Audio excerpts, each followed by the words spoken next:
안녕하세요. 위기를 기회로 만드는데 성공한 여자입니다. 저는 한때 결혼이 대체 뭐길래 내 인생이 이렇게 됐을까 한탄했던 적이 있어요. 그때는 온 세상에 안 좋은 일은 다 저한테만 일어난다고 믿을 정도로 힘들었습니다. 그런데 그 상황에서 저를 더 힘들게 했던 건 바로 시댁과의 불화라서 끊어낼 수도 없다는 거였죠. 시금치만 봐도 치가 떨릴 만큼 시대기 싫었던 그때 이야기를 풀어보겠습니다.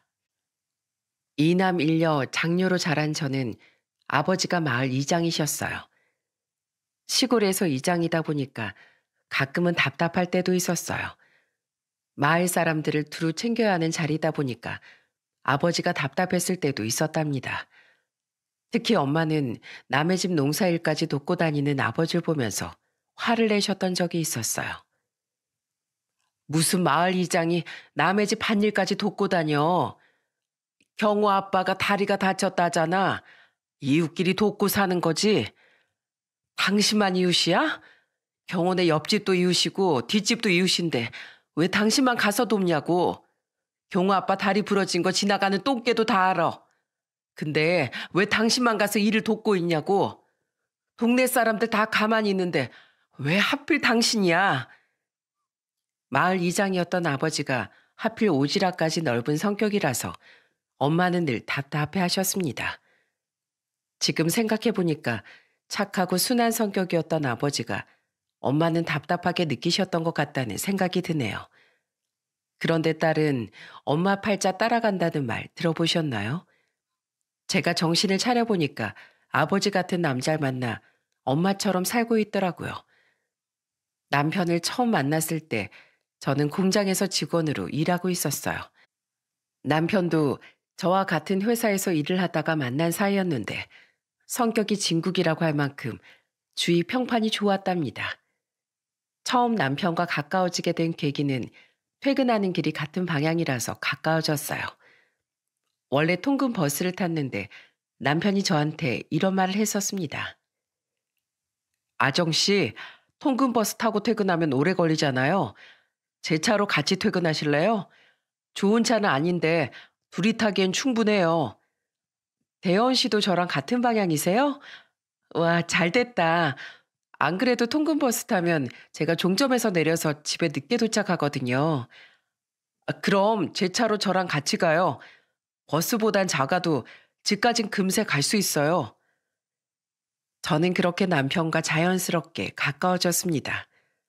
그러다 보니까 서로 회사 생활하면서 힘든 일도 털어놓기도 하고 의지가 많이 됐었죠.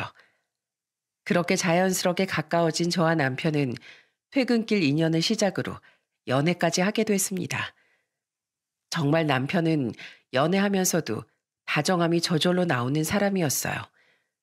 한 번은 겨울에 같이 길을 걷다가 불우이웃 모금함을 보더니 재빨리 가서 현금을 넣는 걸 봤습니다. 저는 그런 남편을 보면서 물었어요. 오빠는 꼭 저런 모금함을 보면 돈 넣고 오더라. 아무리 몇만 원 아니더라도 이게 몇 번째야. 남 돕는 것도 내 형편 봐가면서 해야지. 이 정도는 나도 도울 수 있어. 그렇게 무리하는 것도 아닌데 왜. 가랑비에 옷 젖는다는 말도 몰라? 물론 좋은 일이지만 미래를 생각해서 오빠도 돈 좀 모아. 원래 푼돈 세는 게 더 무서운 거야. 알겠어.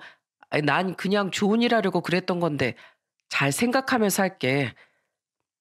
착한 건 좋은데 길에서 불쌍한 것만 보면 남편은 지나치지 못했어요. 물론 좋은 일 하는 거니까 나쁘다는 생각은 안 들었죠.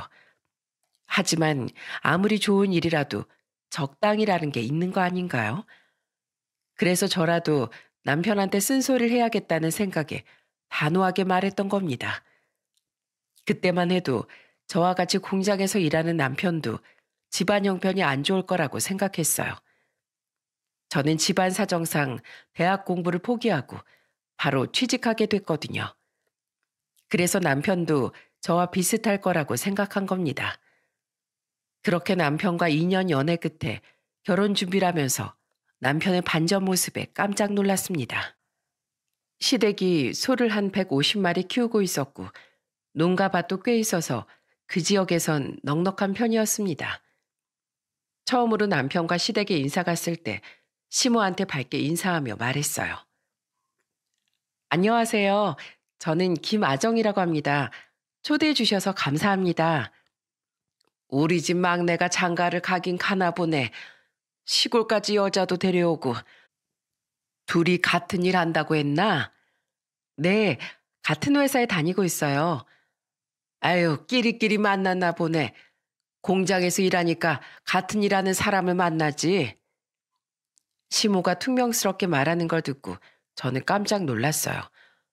밝게 인사해도 표정 변화 하나도 없이 저한테 딱딱하게 말씀하시는 거예요. 그래서 제가 마음에 안 드시나 덜컥 겁이 났어요. 그런데 그때 시부가 저를 보면서 난감한 목소리로 말씀하셨어요. 이 사람이 원래 말투가 좀 딱딱해. 내가 대신 사과할게. 아니에요. 괜찮습니다. 우리 아내가 말은 저래도 속은 안 그러니까 이해 좀 해줘. 시부의 말에 한시름 돌리긴 했지만 시모가 내내 신경 쓰였어요. 오히려 시부가 저한테 적극적으로 질문을 해주시더라고요. 그때 시부가 저한테 이런 질문을 하셨습니다. 아버지가 마을 이장이시면 그 동네에서 오래 사셨겠네. 네, 저는 초중고 다 같은 지역에서 졸업했어요. 그래서 친구들도 다 10년 이상 된 친구들 뿐이에요. 한 동네에서 그렇게 오래 살려면 사람들이랑 잘 지내야 하는데 부모님께서 인품이 좋으신가 보구만. 나쁜 소리는 안 듣고 사셨던 것 같아요. 예비 며느리가 가정교육을 잘 받고 자란 것 같아서 아주 마음에 쏙 드는구만. 웃음소리를 내면서 웃는 시부를 보면서 저도 같이 웃었습니다. 남편까지 웃으면서 화기애애한 분위기가 형성됐는데 갑자기 시모가 산통 깨는 소리를 하면서 말하는 겁니다. 아이 집안이 잘 사는 편은 아닌가 보네. 이사를 안 간 건지 못 간 건지 몰라도 시골에서 그렇게 오래 산 게 자랑인가? 저는 시모의 퉁병스러운 말에 당황스러웠어요. 그 순간 시부가 시모를 말리면서 소리쳤습니다. 당신 지금 무슨 소리를 하는 거야? 아니 내 입으로 궁금한 거 묻지도 못해? 나도 물어볼 권리가 있어. 누가 그런 걸 그딴 식으로 물어봐? 당신 이렇게 무례한 사람이었어? 당신 계속 그렇게 투덜거릴 거면 밭에나 나가봐. 왜 또 밭에 가래? 입 다물고 있으면 되잖아. 정말 시모와 시부는 상극인 것 같았어요. 그때만 해도 저는 시모가 시부 눈치를 보는 줄 알았습니다. 시부가 그렇게 몇 마디 하니까 시모가 저한테 이런 말씀을 해주셨거든요. 내가 워낙 낯을 가려서 그런 거니까 기분 나빴다면 사과할게. 대연이가 여자 데리고 올 줄 상상도 못했는데 이렇게 눈으로 보니까 안 믿어져서 그래. 네, 괜찮습니다. 앞으로 천천히 친해지면 되죠. 제가 잘할게요, 어머님. 그래, 내 입장도 이해해줘서 고맙네. 그래도 이렇게 말해주는 시모를 보고 안심했어요. 시부와 남편 눈치를 보는 듯한 시모가 그때만 해도 크게 문제가 될 거라고 생각하지 못했습니다. 하지만 이건 정말 시모의 모습 중에 빙산의 일각이었어요. 그래서 앞으로 펼쳐질 일에 대한 건 상상도 못한 채 저는 남편과 결혼을 결심했습니다. 그렇게 저는 남편과 많은 하객의 축복 속에 결혼식을 올렸어요. 하지만 결혼식 때 받았던 축복은 길게 이어지지 못했습니다. 결혼식이 끝나고 무슨 일이 있었는지 아십니까? 바로 시모가 축의금을 다 가져간 거예요. 그래서 신혼여행에서 다녀온 후 상황 파악을 한 남편이 황당한 표정으로 시모한테 전화를 하더군요. 엄마, 축의금 다 가져가셨어요? 그래, 내가 낸 축의금 다 회수했는데 내가 가져가야지. 말도 없이 그걸 다 가져가시면 어떡해요. 그럼 제 지인들이 낸 축의금은 주셔야죠. 네 결혼식 치르느라 돈 다 써서 없어. 그리고 내 돈 내가 챙기는데 무슨 말까지 하고 가져가? 그래도 내가 식대 계산해줬으면 감사한 줄 알아. 아들 결혼하는데 그 돈도 아까우세요? 네? 그리고 회수라뇨. 엄마한테 제 결혼식이 그 정도밖에 안 되는 거예요? 네가 무슨 절절한 사랑을 해서 결혼하는 것도 아니고 무슨 의미를 그렇게 찾아. 그냥 적당히 장가 가야 될 나이에 갔으면 부모한테 효도하는 마음으로 이깟 돈 좀 줄 수도 있지 왜. 너야말로 부모한테 돈 가는 게 아깝니? 지금 그런 말이 아니잖아요. 아유 됐어. 시끄러우니까 네 볼 일 봐. 난 볼 일 없다. 끊는다. 그때 저는 너무 황당했어요. 제 친정에서도 결혼식이 끝나고 바로 정산해서 현금으로 주셨는데 시댁에서는 말이 없으시길래 당연히 나중에 주시겠지 생각했던 겁니다. 솔직히 친정 부모님께서도 부모님 앞으로 들어온 돈은 가져가실 수도 있었지만 사는데 보태 쓰라고 다 주셨던 거였어요. 그래서 아무리 이해해 보려고 해도 시모가 이해가 안 갔습니다. 가져가더라도 남편 앞으로 들어온 축의금은 줘야 하는 거 아닌가요? 그런데 시모는 그 이후로도 못 준다면서 고집을 부리셨어요. 그래서 저와 남편은 정말 두 손 두 발 다 들고 말았던 겁니다. 그리고 남편도 시댁에서 자꾸 기가 죽어 보였어요. 남편은 큰 누나와 큰형이 있었고 막내라서 그런지 시댁에서 엄청 주눅이 들어 보였습니다.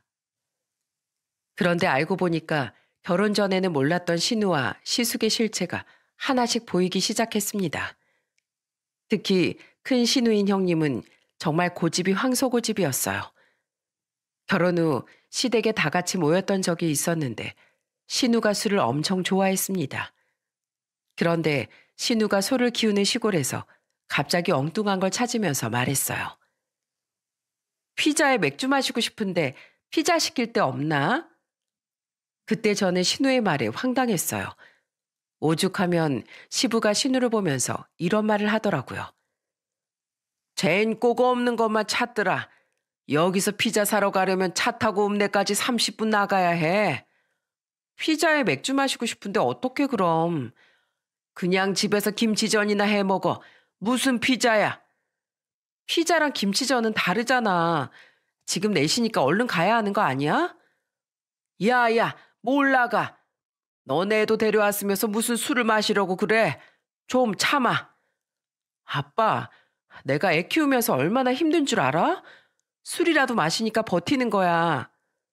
넌 정말 그놈의 심보 좀 어떻게 못하겠어? 네가 애 너무 욕심부려서 키우니까 그렇지. 나 정도는 약과야. 요즘 애 엄마들 얼마나 애들 교육에 난린데 아빠야말로 뭘 몰라서 그런 소리 하는 거야. 신우는 갑자기 시부로 원망하면서 말했어요. 피자 하나 때문에 어찌나 화를 많이 내던지 옆에서 듣고 있으니까 골이 울리는 것 같았습니다. 큰 신우는 조카들도 데리고 왔었는데 술을 마시려고 하니까 시부가 말렸던 거예요. 그런데 시매부가 시부를 말리더니 한숨을 쉬며 말했습니다. 아버님, 제가 가서 사올게요. 아휴, 저 고집을 누가 말려요. 한 번 꽂히면 먹어야 직성이 풀리는 사람이에요. 그래도 요즘엔 한 캔 정도만 마시니까 제가 가서 사올게요. 자네가 가려고? 여기 길은 알아? 요즘엔 검색하면 다 나와요. 제가 다녀올게요. 내가 가서 사올 테니까 당신도 그만 좀 해.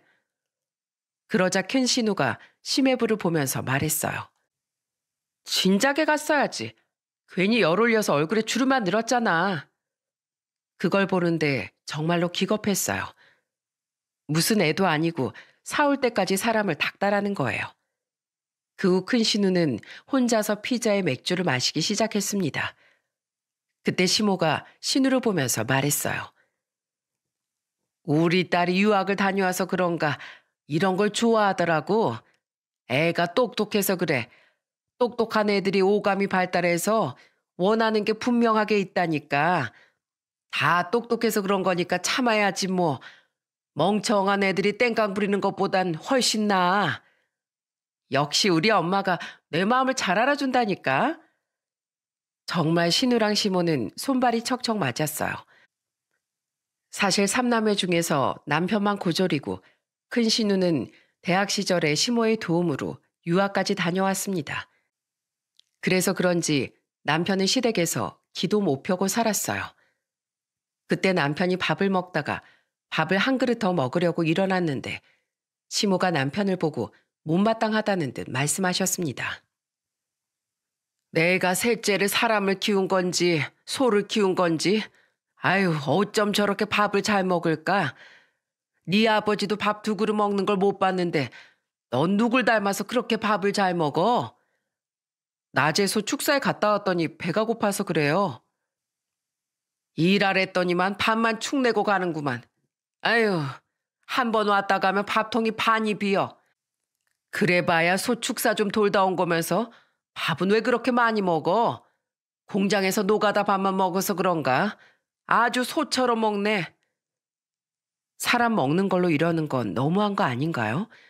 심지어 남편이 공장에 다닌다고 무시하는 듯한 시모의 말에 저는 화가 났어요.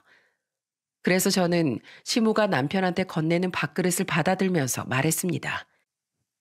어머님, 이 사람이 소축사 좀 돌다 나왔다고 누가 그래요? 뭐? 아니, 누가 그랬다기보다 그럴 것 같다는 거지. 그거 뭐 할 게 있어? 소들이 먹고 자기밖에 더 해?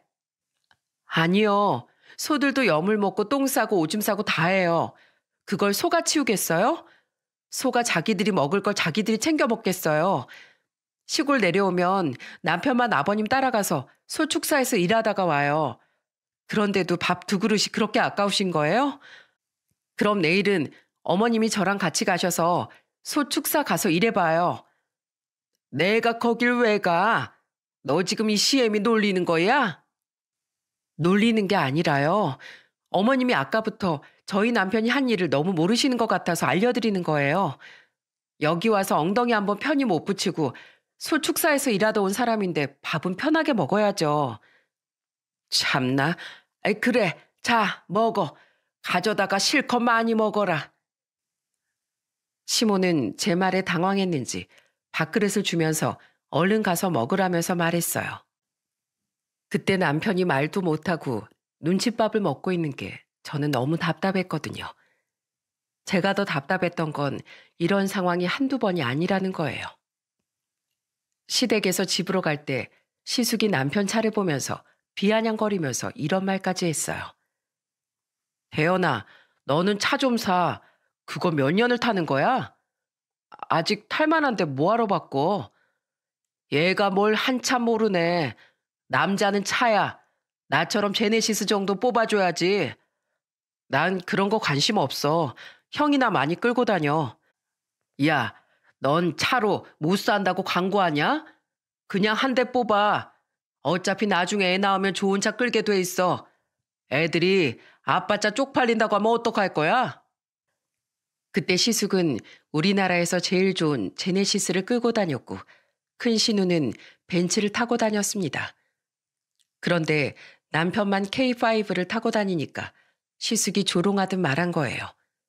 그래서 저는 시숙을 보며 말했습니다. 아주버님은 차를 남 보여주려고 타세요?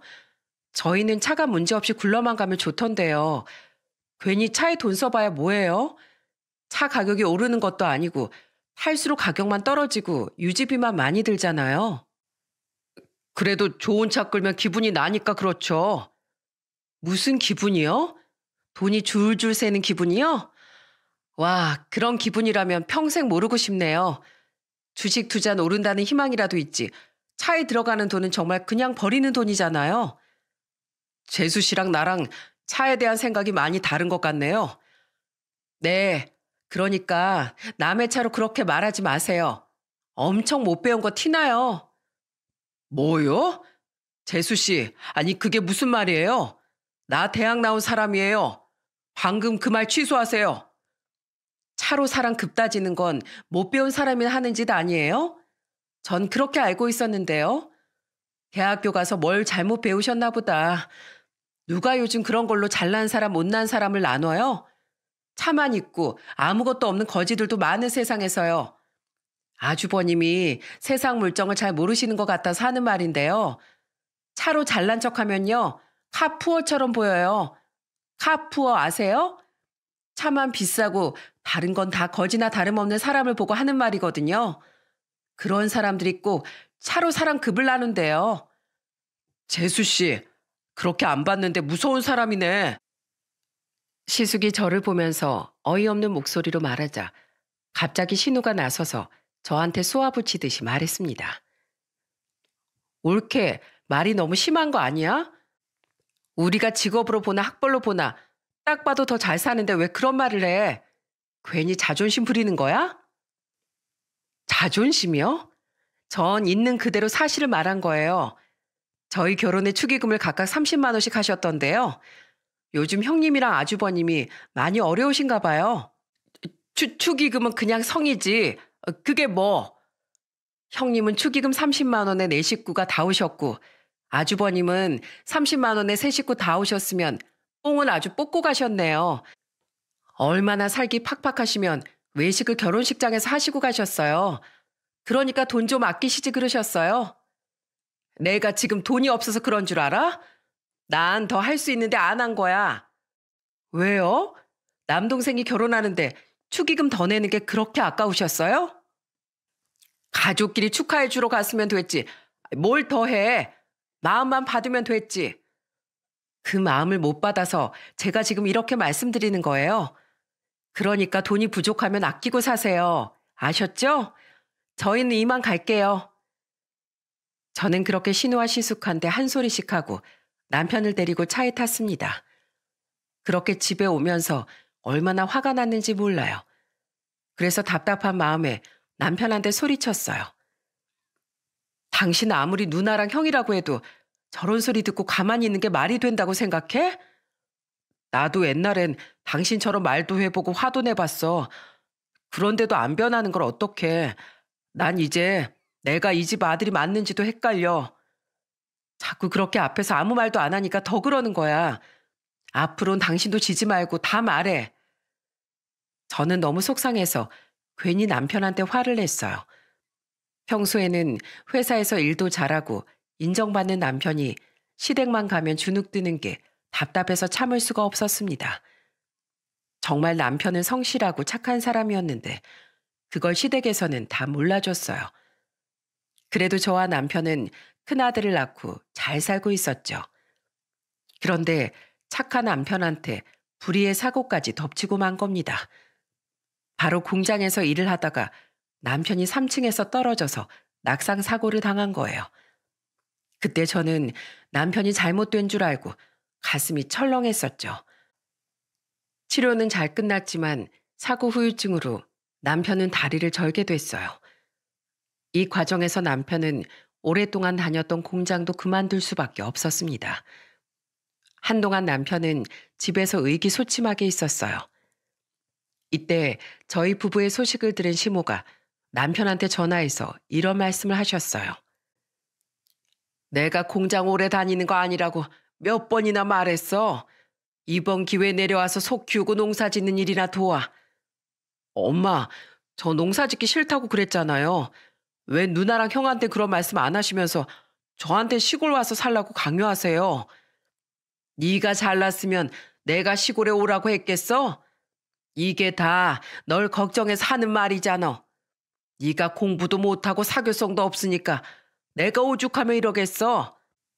여기서 3년만 일하면 내가 너희들 읍내에다가 좋은 아파트도 구해주마. 우리도 일손이 부족해서 그래. 어차피 거기서 일자리 구하기도 쉽지 않을 거 아니야. 내가 아들한테 거짓말 치겠어? 그럼 일단 아내랑 상의해볼게요. 그때 시모의 말에 남편은 잠시 흔들린 것 같았어요. 남편이 갑자기 일자리를 잃어서 정말 생계가 어려웠거든요. 아들을 키우느라 제가 집에 있었기 때문에 앞길이 막막했어요. 그때 남편과 저는 당장 생계가 어려워져서 선택지가 없었고 결국 남편과 같이 시골로 내려간 겁니다. 하지만 아무리 시골에서 나고 자랐던 시절이 있다고 해도 갑자기 시골에서 생활하는 건 어려웠습니다. 특히 남편은 경운기를 운전하는 걸 제일 어려워했어요. 그런데 그걸 보고 시모는 다그치기만 하는 겁니다. 넌 대체 잘하는 게 뭐야? 어? 경운기도 못 몰아? 이게 잘 안 되는데 어떡해요? 아무래도 경운기는 처음 몰아보는 남편이 처음에 많이 힘들어 했어요. 그런데 남편이 경운기를 운전하다가 도랑에 빠지는 사고까지 난 겁니다. 그런데 시모가 그 사고를 보고 하는 말에 깜짝 놀랐어요. 시모가 다친 남편이 아니라 망가진 경운기를 보면서 답답한 듯 말하는 겁니다. 야, 이놈아. 운전을 어떻게 했길래 경운기가 다 망가졌어? 이게 얼마짜린 줄 알아? 세상에, 사고가 났으면 다친 아들을 먼저 걱정하는 게 맞지 않나요? 저는 화가 나서 시모를 보며 말했습니다. 어머님, 지금 이 사람 다친 건 안 보이세요? 이 사람도 잘해보려다가 그런 건데 왜 그러세요? 너 같으면 속이 안 터지게 생겼어? 멀쩡한 경운기를 저렇게 망가뜨렸는데. 저 같으면 사람 먼저 걱정할 것 같아요. 이 사람도 사람이고 자식이에요. 제발 말 좀 조심해 주세요. 정말 시모 때문에 저도 모르게 한 소리를 하게 됐어요. 그때 시부가 제 편을 들면서 시모한테 말씀하셨습니다. 당신이 막내 아들한테 너무했어. 아니 대체 왜 그래? 다 같은 자식이잖아. 아, 시끄러워. 당신은 경운기나 어떻게 할 건지 대책이나 세워. 시모는 집안을 휘어잡고 살고 있었어요. 시부가 키 160에 마른 체형이었고 시모가 키 168에 덩치까지 있다 보니까 시부가 시모한테 잡혀 살았던 겁니다. 게다가 시모는 저와 남편이 시골에 내려온 뒤로부터 거의 일꾼 부리듯이 부렸어요. 제가 밥통으로 보이는지 저만 보면 시모가 이런 말씀을 하셨죠. 에미야, 리모컨 어딨어? 리모컨 좀 가져와 봐. 저 설거지 다 하고 이제 앉았어요. 어머님이 거실에서 계속 TV 보셨잖아요. 그래서 나보고 찾으라고? 내 눈에 보여야 찾지. 제 눈에도 안 보여요. 그리고 저도 너무 힘드니까 제발 저 좀 그만 부리세요. 시모가 저를 얼마나 불렀으면 시모 목소리가 귀에 맴도는 것 같았어요. 그때 남편도 화가 났는지 시모한테 화를 내며 말했습니다. 엄마, 하루 종일 일하다 온 사람한테 너무한 거 아니에요? 집에 오자마자 밥 차려라 빨래해라. 왜 그렇게 시키기만 하세요? 저희 부려먹으려고 부르신 거예요? 우리 집에 같이 살면 그 정도는 같이 할 수 있지. 왜 난리야? 같이 하는 게 그냥 일방적으로 시키시잖아요. 차라리 이럴 거면 당번 정해서 해요. 뭐야? 야, 너 정말 유치하게 그럴 거야? 엄마가 먼저 일을 이렇게 만드셨잖아요. 앞으로 날짜 정해서 할 거니까 그렇게 하세요. 남편이 처음으로 목소리 내는 걸 보고 점점 변하고 있구나 싶었어요. 시골에 내려와서 생활하면서 남편도 더 이상은 참을 수 없던 겁니다. 그런데 이게 끝이 아니었어요. 한 번은 시숙이 시골에 왔다가 저녁으로 술을 한잔 하더니 남편한테 이런 말을 했습니다. 야, 넌 여기 와서 경운기 타고 다닌다면서? 아유, 넌 어쩜 사람이 발전이 없고 후지만 있냐? 경운기 몰고 다니니까 어때? 경운기가 왜? 일만 하게 해주면 되지. 뭐가 문제야? 아니, 너랑 아주 잘 어울려서. 그래, 사람은 생긴 대로 놀더라. 뭐 형도 얘기 들어보니까 딱 생긴 대로 놀던데 뭘. 뭐? 너 지금 그게 무슨 말이야? 형수님, 그거 아세요? 형 서울 가면 아가씨 데리고 술 처마시고 나이트는 필수 코스래요. 뭐야? 너 그게 무슨 소리야? 어디서 거짓말을 해? 아무리 형을 이겨먹고 싶었어도 그건 아니지. 거짓말이라고? 형 친구 중에 내 친구 형도 있던데 그 형이 그러더라. 여자랑 술 없으면 못 사는 놈이라 한심해서 같이 못 놀겠대. 고향 친구도 손절할 정도면 대체 뭐하고 노는 거야? 진짜 수준 떨어지고 형이야말로 생긴 대로 노는구만. 남편의 말에 형님이 화가 난 표정으로 시숙을 노려봤어요. 그러자 시숙은 안절부절하면서 남편을 보면서 말했습니다. 너 두고 봐. 내가 너도 가만 안 둘 거야. 왜? 지렁이가 꿈틀하니까 겁나? 지렁이도 밟으면 꿈틀한다는 걸 알았어야지. 내가 언제까지 형한테 무시당하고 살 줄 알았어? 다신 나 무시하지 마. 나도 엄연히 한 가정의 가장이야. 그러니까 이젠 진짜 말 조심해. 남편의 한 방에 시숙은 완전히 꿀먹은 벙어리가 됐어요. 시골에 내려온 지도 3년째가 되니까 남편도 변하더라고요. 그리고 남편이 변한 이후에는 제가 둘째를 임신했던 것도 있었어요.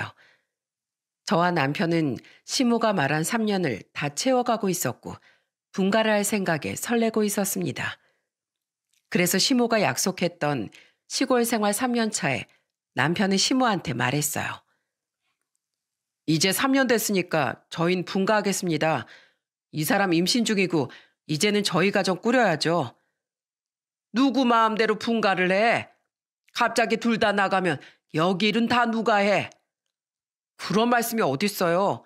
분명히 3년 채우면 집 해주신다고 하셨잖아요. 2년 더 해. 네? 2년이요? 정말 너무하신 거 아니에요? 왜 약속을 안 지키세요? 이 약속도 수지 타산이 맞아야 지키지. 너희가 여기서 먹고 자고 다 했으면 오히려 나한테 돈을 줘야지. 저희 분가할 거니까 그렇게 하세요. 그리고 약속한 집도 꼭 받을 겁니다. 그 순간 시모의 어처구니 없는 말에 화가 머리끝까지 치솟았어요. 그래도 남편은 지지 않고 시모한테 끝까지 말했습니다. 시모가 돈이 없던 것도 아니었어요. 며칠 뒤에 시모가 완전히 저 보란 듯이 이런 말씀까지 하셨다니까요. 며느라, 넌 재테크 좀 하니? 아직 못하고 있죠. 얼른 금부터 사. 내가 재테크로 금을 사는데 금값이 너무 많이 올라서 돈을 얼마나 벌었는지 몰라. 은행 그것들을 우리가 돈 맡기면 그걸로 대출 내줘가지고 이자 장사하잖아. 그래서 은행에 돈 맡기면 안 돼. 이렇게 나처럼 금테크를 해야 한다니까. 어머님 번 돈으로 저희 아파트 해주시면 되겠네요. 아이, 그만큼 벌지도 못했어. 아직 한참 멀었어. 시모는 맨날 재테크한다고 자랑까지 하면서 저희한테 아파트는 해줄 생각이 없는 것 같았죠. 임신 중에 시부모와 사는 건 힘들기만 했습니다. 그런데 그 무렵 친정에 큰 사고가 터졌어요. 친정 아버지가 동네에 몇 년째 벌초를 안 한 주민 산소를 대신 벌초해주다가 말벌에 쏘여서 병원에서 위독한 상태였어요. 너무 갑작스러운 사고에 저는 정신이 혼미해지는 것 같았습니다. 엄마 전화를 받고 눈물을 흘리는 저를 보고 남편이 걱정스럽게 물었습니다. 여보, 왜 그래? 무슨 일이야? 여보, 어떡해. 우리 아버지가 말벌에 쏘여서 지금 중환자실에 계시대.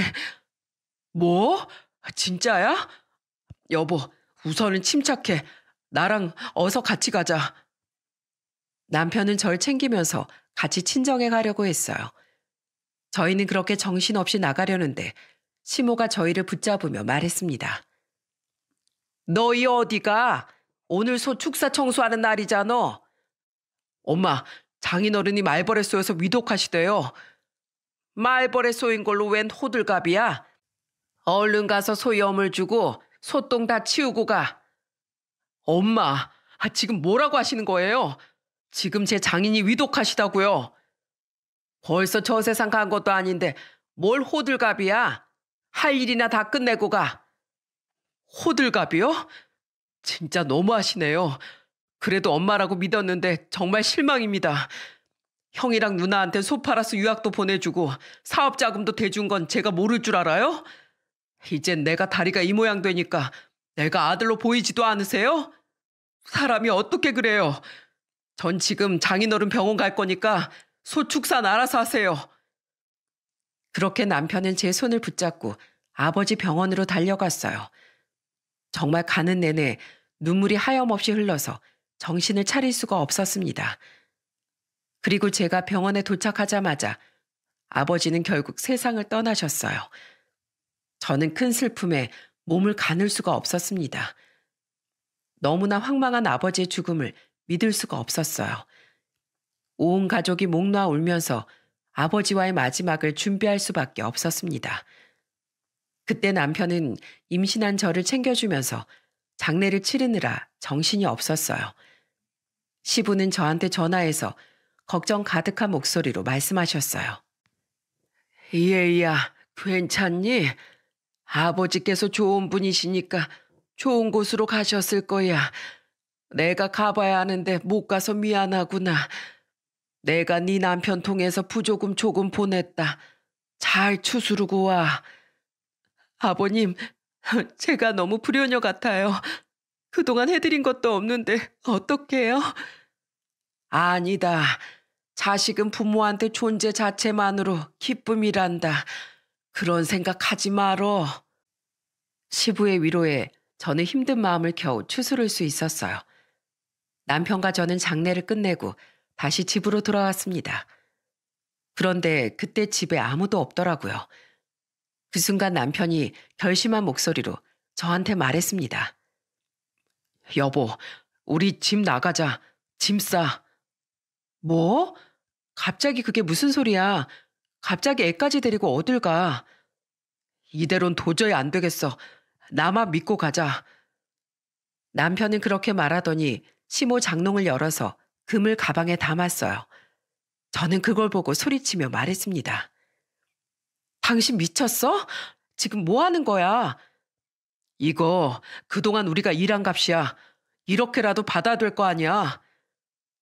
그러더니 남편은 거의 7천 정도 하는 금을 챙겼습니다. 그리고 짐을 싸서 나가는 길에 남편은 시모한테 문자를 남겼습니다. 저희 식구 떠납니다. 그리고 우리가 일한 대가 장롱 속에서 찾아갑니다. 신고하시려면 신고하세요. 저희도 노동청에 신고할 거니까요. 그리고 저희를 다신 찾지 마세요. 더 이상 전 어머니 아들이 아닙니다. 정말 남편은 굳게 결심한 듯 이런 문자를 시모한테 보내는 거예요. 그러자 시모가 가만히 있었겠나요? 시모가 난리가 나서 남편한테 전화까지 했더라고요. 운전 중이라 남편 전화가 스피커폰이었기 때문에 다 들을 수 있었죠. 야, 이놈아. 그 금이 얼마짜린데 그걸 가져가. 당장 가져와. 저희한테 약속한 거랑 그동안 일한 돈 다 계산하면 1억 5천이 넘어요. 아세요? 아이고, 아들놈이 부모 돈을 훔쳐가네. 아이고, 신고하세요. 저도 이판사판이니까 신고하시라고요. 어차피 저 아들 취급도 안 하셨잖아요. 그렇게 남편은 전화를 끊어버렸어요. 그러더니 잠시 뒤에 시부가 저한테 전화를 하신 겁니다. 잘 가고 있니? 네, 아버님. 미리 말씀 못 드려서 죄송해요. 아유, 내가 힘이 있었으면 너희가 금을 훔쳐가지도 않았을 텐데 미안하다. 잘 가져갔어. 그리고 그건 갚을 필요도 없다. 당연히 받아야지. 아버님 죄송해요. 어머님이 힘들어서 못 살겠어요. 여긴 신경 쓰지 말고 손주 키우면서 잘 살아. 계좌번호 좀 보내줘. 내가 너희한테 해준 게 없어서 미안하구나. 그리고 나한텐 한 번씩 무슨 일 있으면 연락 한 번 주고. 네, 아버님. 그날 시부는 저희한테 2천만 원을 보내주셨어요. 그렇게 서울로 온 저희 부부는 작은 월세방을 구해서 살기 시작했어요. 남편은 일용직으로 일을 하기 시작했고 저는 몸조리를 하고 있었죠. 가끔 시부와 연락하긴 했지만 시모와는 일절 연락하지 않았어요. 그 후 저는 건강한 딸을 낳았고 시부한테는 사진을 보내주기도 했어요. 딸 돌잔치 때도 시부는 100만 원이나 보내주셨습니다. 그렇게 한 7년이 넘는 시간 동안 시모와 아예 단절된 채 지냈습니다. 그런데 어느 날 다 죽어가는 목소리로 전화가 한 통 걸려온 거예요. 잘 지내고 있니? 저는 너무 놀라서 아무 말도 하지 못했어요. 심지어 시모 번호로 걸려온 전화였는데 목소리는 도무지 시모가 아닌 것 같았거든요. 제가 아무 말도 못하니까 시모가 다시 한번 말을 했어요. 우리 손주들은 잘 크고 있니? 너네 보고 싶어서 전화했다. 7년 만에 저희가 보고 싶으셨다고요? 일할 사람이 필요하신가 보죠? 그냥 정말 내가 보고 싶어서 전화했어. 난 지금 폐암이야. 그래서 정말 죽기 전에 너희 한번 보고 싶어서 한 거야. 저는 시모의 말에 깜짝 놀랐습니다. 알고 보니까 시모가 폐암에 걸려서 서울에 있는 병원에 입원을 한 상태였던 겁니다. 그때 저는 또 한 번 시모한테 소리쳤습니다. 왜요? 아프니까 이제야 저희가 생각나세요? 똑똑한 형님이랑 아주버님한테 전화하시지 그러셨어요. 그놈들 말도 마라. 장녀라는 게 지금 사버렵다고 아픈 엄마한테 돈 내놓으라고 난리지. 아들이라는 건 1년 전에 캐나다로 이민 가버렸어. 지 자식들 소 팔아서 유학 보내준 건데 이제 와서 이렇게 날 모른 척 하는구나. 지금 그럼 간호할 사람이 없어서 전화하신 거예요? 그런 거라면 돈 많으시니까 간병인 부르세요. 아니야. 나 이제 남은 것도 없다. 내가 이렇게 되니까 네 시아버지가 이럴 거면 소를 뭐하러 키우냐고 다 팔아버렸어. 아주 얼마나 싸웠는지 모른다. 내가 자식들 퍼주기만 하고 정작 이렇게 늙고 아픈 몸만 남으니까 날 원망하더라. 내가 그러지 말았어야 해. 자식 믿고 너무 퍼준 게 문제야. 미안하다. 내가 이제서야 알았다. 정말 너희가 우릴 위했는데 미안해. 여기 병원에서 너무 외로운데 와줄 수 없겠니? 자식이 보고 싶다. 여러분 같으면 여기서 어떻게 하시겠나요? 저는 사실 시모의 말이 그저 화가 났어요. 그래서 시모한테 냉정한 목소리로 말했습니다. 이런 말씀 죄송하지만 부탁을 못 들어드릴 것 같네요. 그렇게 우리 비교하고 차별하고 무시하시더니 이제 와서 보고 싶으시다고요? 나 이러다가 죽을 수도 있어. 네 시애비도 잘 오지도 않어. 그러게 왜 자식들을 차별하셨어요? 첫째하고 둘째한테 해준 거 절반이라도 인간처럼만 대해주셨으면 저희는 제일 먼저 달려갔을 거예요. 내가 미안해. 이렇게 자식들이 배신할 줄 몰랐어. 난 내 자식들이기 때문에 그렇게 한 건데 자기들 자식만 챙길 줄 누가 알았겠어. 정말 미안하다 아가. 나 좀 보러 와줘. 그렇게 한참 동안 시모 얘기를 듣다가 전화를 끊었어요. 그리고 이 모든 걸 남편한테 말했습니다.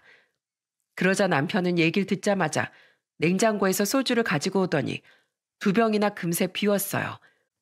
그러더니 그 착한 남편이 뭐라는 줄 아시나요? 그렇게 날 차별했으면 효도 받으면서 잘 살 것이지. 왜 이렇게 불쌍하게 계시는 거야?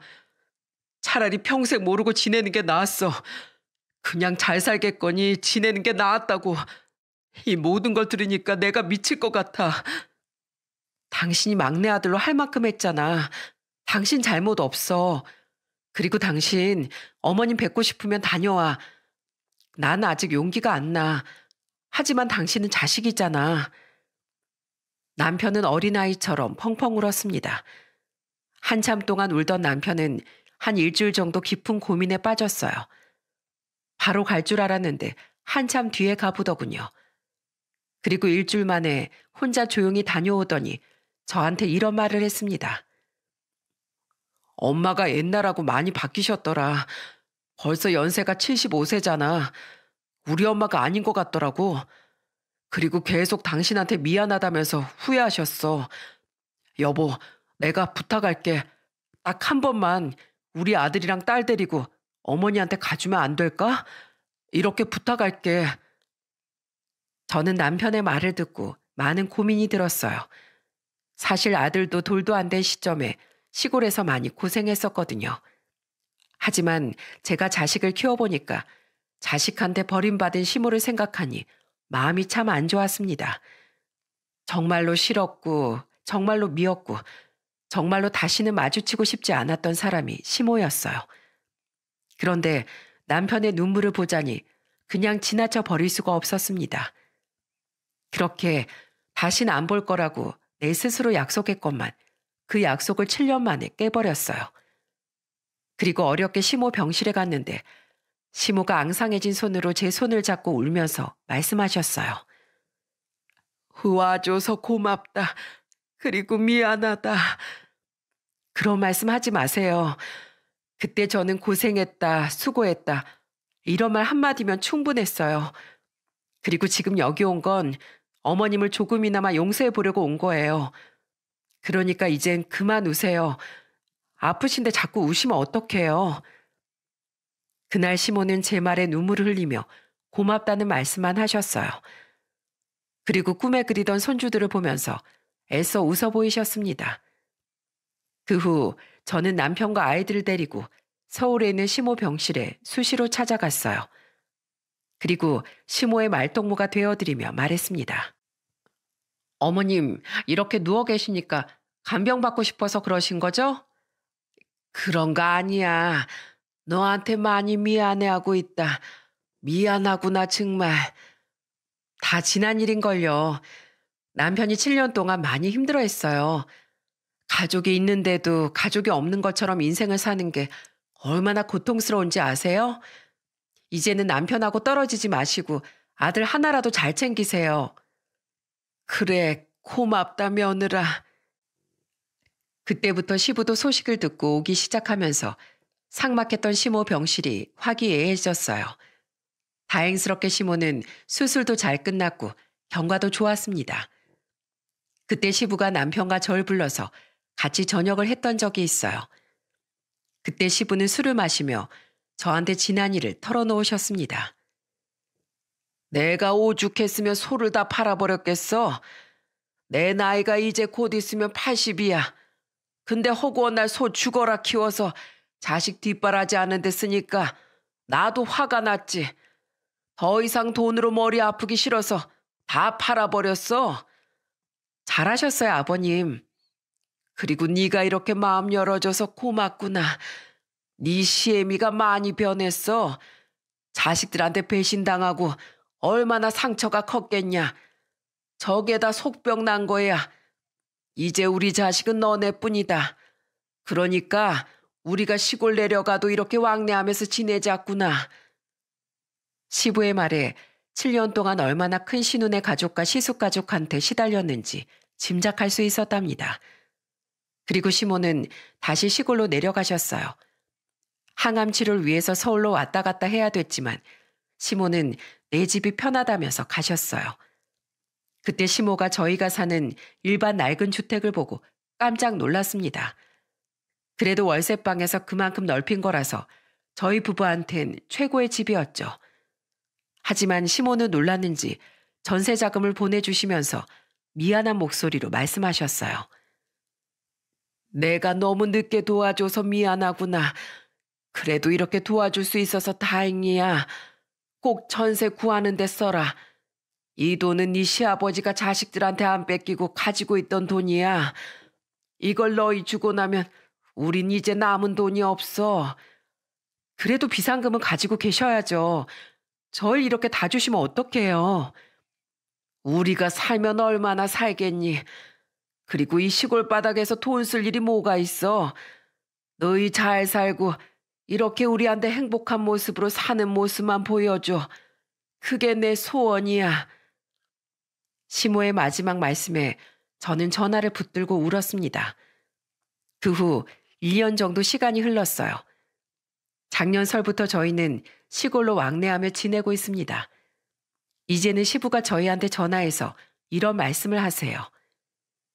며느라, 이번 설에 꼭 올 거지? 우리 손주들 얼마나 컸나 보고 싶구나. 네, 당연히 갈게요. 애들도 시골 가서 노는 거 좋아해요. 그래, 얼른 오거라. 이렇게 말씀하시는데 그동안 자식들의 사랑이 얼마나 그리워하셨는지 마음이 아팠습니다. 그래서 저희는 이번 설에도 시골에 가서 텅 빈 시골집을 우리가 채워줄 생각입니다. 벌써 아이들은 시골에 간다고 기뻐하고 있어요. 지금 저는 요양보호사 자격증을 취득해서 요양보호사로 일하고 있답니다. 이런 일을 해보니까 나이가 들수록 가족이 참 중요한 것 같아요. 이런 사연을 보내게 된 이유도 여러분들께 가족의 소중함을 꼭 알려드리고 싶어서랍니다. 옛말에 불효자식이 장례식장에서 제일 크게 운다는 말이 있잖아요. 나중에 부모님 돌아가시고 장례식장에서 울면 누가 알아주겠나요? 결국 나이가 들었을 때 옆에서 챙겨주는 자식만이 진정한 가족인 겁니다. 부모의 사랑에 보답하는 자식이 진정한 효도를 한다고 생각해요. 늙고 아플 때, 가장 나약해졌을 때 곁을 지켜주는 건 자식이랍니다. 그런 자식들이 눈 감는 순간까지 곁에 있게 하려면 사랑도 공평하게 주는 게 중요합니다. 형제 간의 우애가 있어야 정말 화목한 가정이 이루어진다고 생각하니까요. 그러니 여러분들도 차별하지 말고 자식들 공평하게 안아주세요. 그래야 가족이 끝까지 함께 할 수 있답니다. 제 긴 사연 끝까지 들어주셔서 감사드려요.